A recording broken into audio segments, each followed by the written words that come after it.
Okay, so the second lesson of our week is the stream table investigation part one.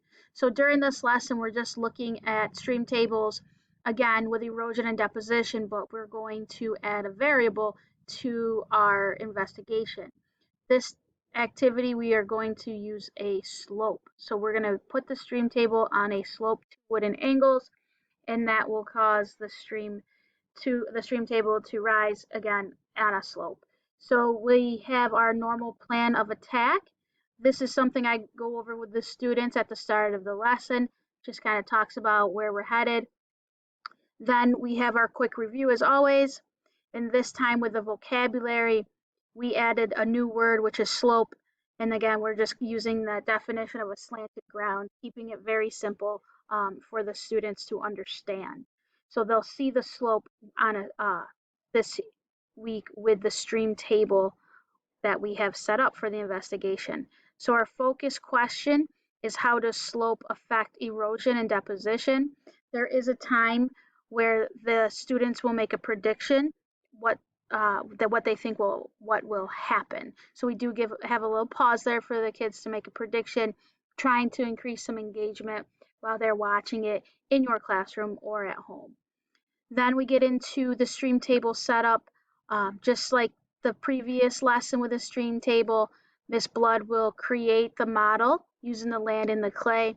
Again, this time we put a wooden angle underneath it to cause it to slope.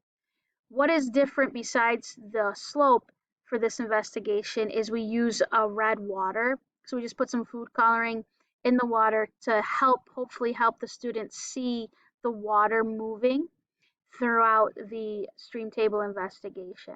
What is really cool about this lesson, what the students will see eventually, is that we have a great canyon form. So a canyon forms along the side of the stream table, and it's actually pretty deep. It runs the whole way down, and it's as deep as the earth soil in clay.